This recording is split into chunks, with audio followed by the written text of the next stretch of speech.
When the Switch 2 came out, I was impressed. The hardware looked great, a big 120Hz display, upgraded internals, and finally some modern features, but I didn't pre-order, I waited. A few months in, I caved, picked one up, and used it for a while, and now I've sold it.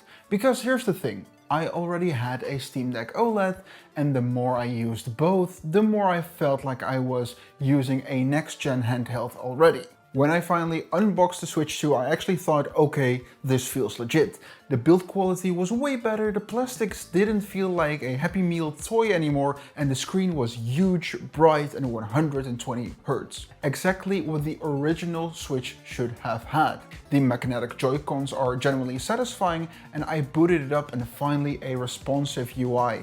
The eShop wasn't a laggy mess anymore. Everything felt smoother, cleaner. I jumped into Breath of the Wild Enhanced, and yeah, it looked better than ever before. For a moment it felt like Nintendo had actually pulled it off. Then I started playing other games. First real test, Doom Eternal. If you want to know how your handheld can do it, throw Doom at it. And yep, I ran Doom on the Switch too.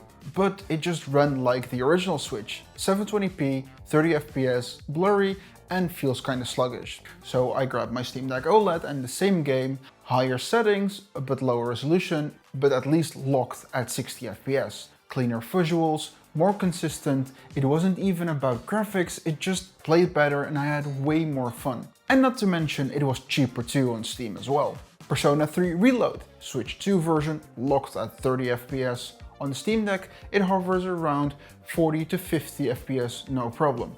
Final Fantasy VII Remake Integrate, same story. 30 FPS on Switch 2, around 40 to 45 on Steam Deck, depending on your tweaks. Eventually I stopped checking, not just frame rates, I stopped checking the Switch 2 at all. I sat down to play and the deck was always the one I reached for. Indie games or older AAA titles, it was always ready. No second guessing, no wondering. The Switch 2, it became a shelf piece, not because I hated it, just because I didn't need it. This is the part that really got me. The Switch 2 has amazing hardware. 120Hz screen, VRR, better internals. But almost none of that matters if the software doesn't actually use it. I looked for the amount of games that supported high refresh rates, and I found maybe 8. That's it. Even something like the original Hades, which should absolutely hit 120 FPS on this thing, was still locked to 60. We have to wait for developers to make an actual enhanced version, which we'll probably need to pay for as well. Meanwhile on the Steam Deck, I'm setting my own frame cap, adjust the resolution, and choose my own power profiles.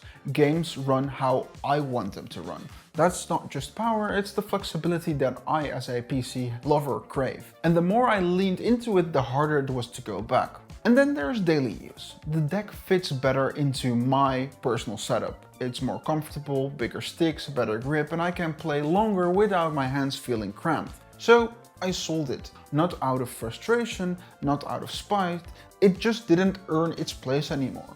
The Steam Deck was doing everything I wanted, better, more freely, and on my terms. The Switch 2 was something I picked up because I wanted to believe and make a video about, but after a couple of months, it was clear I wasn't using it. I was just holding on to the idea of it.